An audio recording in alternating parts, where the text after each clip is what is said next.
A very good morning, dear student. My dear student, as you know that at present sources of business finance chapter is going on in business studies. This is chapter number 7th, class 11th. And my dear student, many times I have explained that this is the sources of raising finance. We have the two sources, honor fund and borrowed fund, my dear student. This is the honor fund. And in the honor fund, we have already discussed equity shares, preference shares, retained earning and GDR. Today we will discuss the ADR and IDR, my dear student. These two topics today we will discuss. But my dear student, this is a very important thing, that if you want to know the ADR and IDR, then you should have the knowledge of GDR. GDR की knowledge पूरी तरह से आपको होनी चाहिए. If you know about the meaning of the GDR and the concept of the GDR, then easily you can understand the IDR and ADR, my dear student. Now, my dear student, again I want to revise the GDR. First of all, आपको GDR का एक revision करा दें, because अगर आपको GDR आ गया तो माय डियर स्टूडेंट IDR और ADR डेफिनेटली आपको आ जाएगा. My dear student, this is a revision. GDR, if an Indian company want to collect the money from the foreigner, this is a foreigner person.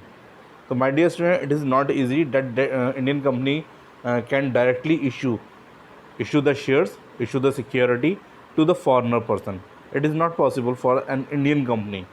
Then my dear student, because Indian company wants collect the money in rupees, but a foreigner person cannot give the rupees. So my dear student, what's the system? My dear student, in that condition, Indian company will issue the shares to the depository bank, and depository bank is situated in that country. In other country it is situated, and depository bank की एक responsibility है कि वो depository जो उसके पास shares आए हैं, equity shares, उसे डिपोजिटरी शेयर्स में कन्वर्ट करे. और ये डिपोजिटरी शेयर्स कौन परचेज करेगा? A foreigner will purchase. My dear student, that's why ये बंदा जो है ये पैसा किसको देगा? डिपोजिटरी बैंक को. और डिपोजिटरी बैंक इस पैसे को रिटर्न किसको करेगी?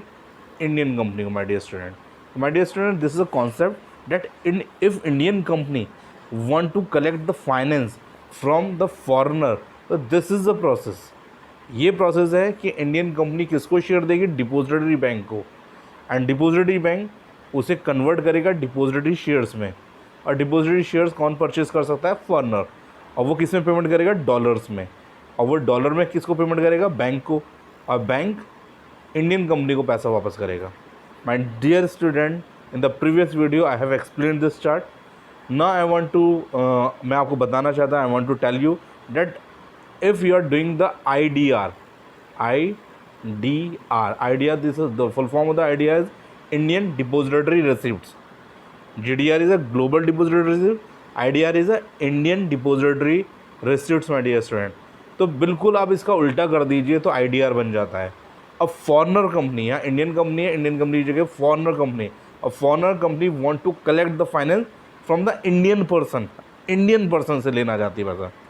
Suppose this is a Indian person, this is a foreigner company and this a Indian person. तो सेम वे फॉरनर कंपनी किसको देगी शेयर्स? डिपोजिटरी बैंक को. And depository bank is situated in India. And depository bank क्या करेगा? इसे convert करेगा depository shares में, and Indian person can purchase the depository shares. और ये पैसा कहाँ चला जाएगा? In the other country. तो इट्स मीन्स जो हमारे देश के इन्वेस्टर्स हैं वो पैसा किसको देंगे? डिपोजिटरी बैंक को. और डिपोजिटरी बैंक फॉरनर कंपनीज़ को ये पैसा प्रोवाइड कर देंगे. तो IDR की कंडीशन बन जाती है, माय डियर स्टूडेंट. तो माय डियर स्टूडेंट, सबसे पहले हम IDR को देख लेते हैं. This is the IDR. In the IDR it is written, my dear student, that an IDR is also like GDR except that it is issued to citizen of India. My dear student, this is a very important line, that citizen of India, केवल Indian person को ये IDR मिलेगा. Through IDR foreign companies raise fund from Indian market. This is a very important thing कि foreigner companies जो है वो Indian market से fund को रेज कर सकती हैं. तो this is the concept, only this is a concept, my dear student. So my dear student, I hope you understood the IDR. And if you want to understand the ADR, ADR is a American Depository Receipts. So what is this? It is written, my dear student. ADR is just like a GDR. अगर GDR पता है तो सब कुछ clear हो जाएगा.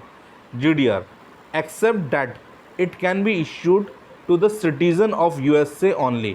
केवल USA के सिटीजनशिप वाले को लोगों को मिलेगा ADR. USA means United state of America. तो यूनाइटेड स्टेट ऑफ अमेरिका के जो लोग होंगे केवल वही परचेज कर सकते हैं ADR. And they are clearly saying and it can be listed in the US stock exchange. तो यूनाइटेड स्टॉक एक्सचेंज में लिस्टेड होगा. Share issued by the company share issued करेगी. कहाँ की कंपनी है? अमेरिका की कंपनी होगी. By company are held by the international bank are called depository. ये भी डिपोजिटरी को देंगे, डिपोजिटरी बैंक को देंगे. और डिपोजिटरी बैंक क्या करेंगे? Which receives dividend notice and report वो हमें मिलेगी. ADRs are subject to much stricter, मतलब बहुत स्ट्रिक्ट है ये डिस्क्लोजर्स रिक्वायरमेंट्स देन GDR से बहुत ज़्यादा स्ट्रिक्ट है. Because regulations of US stock exchange are very strict. Because जो स्टॉक एक्सचेंज है US का, यूनाइटेड स्टेट ऑफ अमेरिका का, वो बहुत ज़्यादा स्ट्रिक्ट है. Clear they are saying annual legal and accounting cost of maintaining an ADR are much higher than GDR. अगर GDR की कंपैरिजन में देखा जाए तो ADR ज़्यादा महंगा पड़ता है. An ADR is an American dollar denominated instrument. Simple सी बात है, सारी चीज़ें अमेरिकन डॉलर्स में परचेस की जा रही हैं. तो ये तो ADR अमेरिकन का ही है, अमेरिका का ही है ADR, American depository receipt. And American bank functioning as depository can issue the ADR. कोई भी अमेरिकन बैंक ADR को इशूड कर सकता है, माय डियर स्टूडेंट. तो I hope you understood that what is the process of GDR, IDR and ADR, my dear student. So thank you very much and God bless you, my dear student.